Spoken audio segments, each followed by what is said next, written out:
오늘의 관용어는 얼굴이 두껍다야. 옛날 중국에 왕광원이라는 사람이 있었어. 그는 출세하기 위해 늘 권력자들을 찾아다니며 잘 보이기 위해 수단과 방법을 가리지 않았지. 부끄러움도 다 잊은 채 출세만을 바라보는 왕광원을 두고 사람들은 그의 얼굴 가죽은 10장을 겹친 무쇠의 갑옷 같아 라고 말했어. 여기에서 나온 말이 바로 철면피야. 쇠로 만든 얼굴 가죽이란 뜻이지. 부끄러움을 모르고 뻔뻔한 사람을 철면피라고 한 것처럼 우리 조상들은 얼굴이 두껍다라는 말을 썼어. 사람은 부끄러우면 얼굴이 빨개지거나 어쩔 줄 몰라 하는 표정을 짓기 마련이지. 그런데 부끄러움을 모르는 사람은 얼굴에 아무 변화가 일어나지 않아서 얼굴이 두껍다라고 표현하게 된 거야. 만약 자신의 잘못을 늘 남의 탓으로 돌리고 그것에 대해 부끄러워할 줄 모르는 사람을 본다면 우리는 이렇게 얘기할 수 있어. 또 다른 사람을 탓하고 있네. 그 사람은 정말 얼굴이 두껍다. 라고 말이야. 오늘의 속담은 사공이 많으면 배가 산으로 간다야. 사공은 배를 부리는 일을 직업으로 하는 사람이야.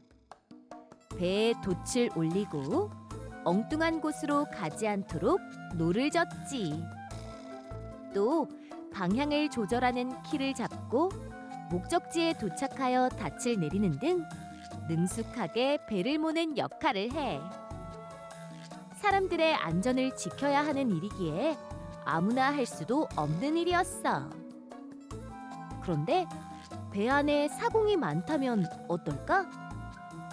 배에 노를 젓는 사공이 많으니 배가 더 빨리 목적지까지 갈 것 같은데 사실은 그렇지 않아.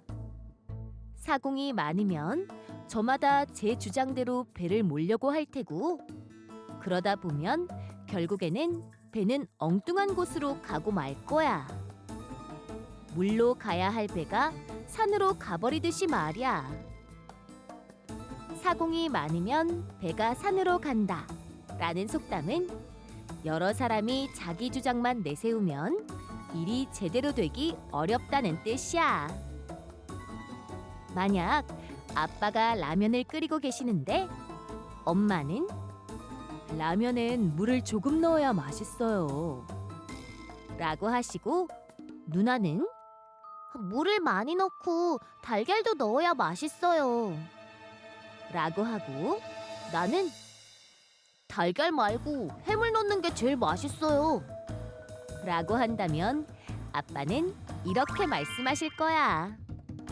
사공이 많으면 배가 산으로 가는 법이야.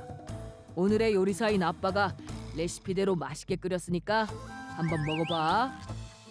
라고 말이야. 오늘의 관용어는 한 배를 타다야.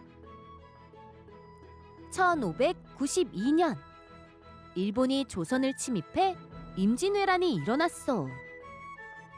이때 이순신 장군은 거북 모양을 한 거북선을 만들어 왜군을 무찌르기로 했지. 이순신 장군과 한 배를 탄 수많은 군사들은 같은 목표를 가지고 치열한 전투를 벌였지. 그 결과 한산도 대첩에서 큰 승리를 거두었어. 같은 배를 타고 있으면 중간에 내릴 수도 없고 같은 목적지를 향해 갈 수밖에 없어. 비바람이 불거나 강풍에 배가 흔들리는 어려움이 닥쳐도 함께 어려움을 겪어야 하지. 이렇게 배에 탄 모든 이들은 같은 상황과 처지를 갖게 되는 거야. 그래서 운명을 같이 하다 또는 입장이나 처지가 같다는 뜻으로 한 배를 타다라는 말을 쓰지. 여기에서 한 배는 같은 배라는 뜻이야. 만약 짝꿍과 내가 반의 대표로 배드민턴 대회에 나가게 되었다면 짝꿍에게 이렇게 얘기할 수 있어. 친구야, 이제 우린 한 배를 탄 거야. 오늘부터 매일매일 꾸준히 연습해서 꼭 우승을 하자. 라고 말이야. 오늘의 속담은 비 온 뒤에 땅이 굳어진다야. 어느덧 무더운 여름이 다가오고 있어. 여름은 1년 중 가장 비가 많이 오는 계절이지. 비는 하늘로 올라가 구름이 된 물방울이 무거워지면서 다시 땅으로 떨어지는 현상이야. 비는 사람은 물론 수많은 동식물을 살아있게 만드는 중요한 역할을 해. 만약 오랫동안 비가 내리지 않는다면 어떨까? 아마도 땅은 말라서 갈라지고 약해질 거야. 그런데 갈라진 땅 위로 촉촉한 비가 다시 내린다면 시원하게 내리는 비는 갈라진 땅 속으로 스며들 거야.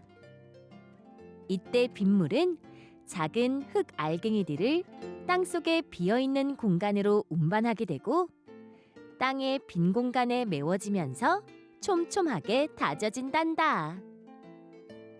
혹시 비가 온 후 땅 속의 지렁이들이 땅 위로 나오는 거 본 적 있어? 그건 지렁이들이 비를 좋아해서가 아니라 땅에 빈틈이 메워지면서 숨쉬기가 힘들어져서 나오는 거래.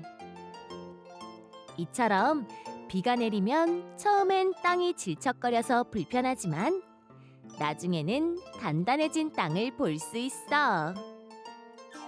비 온 뒤에 땅이 굳어진다는 속담은 비가 와서 질척거리던 땅이 마르고 나면 단단해지듯 어려운 일을 겪고 난 이후에는 단련이 되어 더욱더 강해진다는 뜻이야.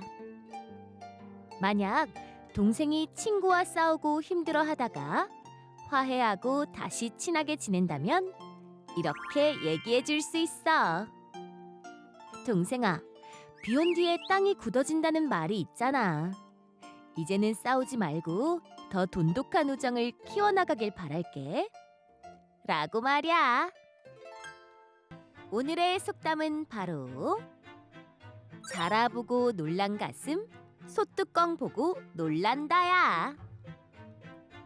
자라는 거북이와 비슷하게 생겼지만 자세히 보면 완전히 달라. 자라는 거북이와 달리 날카로운 이빨을 가진 육식동물이야. 이가 아주 튼튼하고 무는 힘이 세서 개, 물고기, 개구리 등을 잡아먹는데 먹이를 한 번 물면 절대로 놓치지 않지.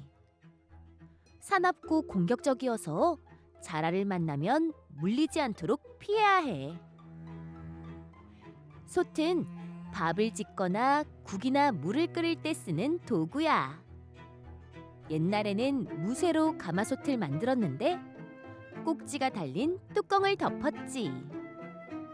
솥뚜껑은 색깔이 시커멓고 주름져 있어서 얼핏 보면 검은 빛을 띠는 자라의 등딱지처럼 보여. 그래서 자라에게 물려서 너무 아팠던 경험이 있는 사람은 자라의 등딱지와 비슷하게 생긴 솥뚜껑만 봐도 깜짝 놀랄 수 있지. 이처럼 어떤 사물에 몹시 놀란 사람이 비슷한 사물만 봐도 겁을 낼 때 자라보고 놀란 가슴, 솥뚜껑 보고 놀란다라는 속담을 써. 만약 벌에게 물린 적 있던 내가 날아다니는 파리를 봐도 깜짝 놀란다면 이렇게 얘기할 수 있어. 깜짝이야. 파리를 보고 겁을 먹다니. 이런 걸 보고 자라보고 놀란 가슴, 솥뚜껑 보고 놀란다라고 하는 거구나. 라고 말이야.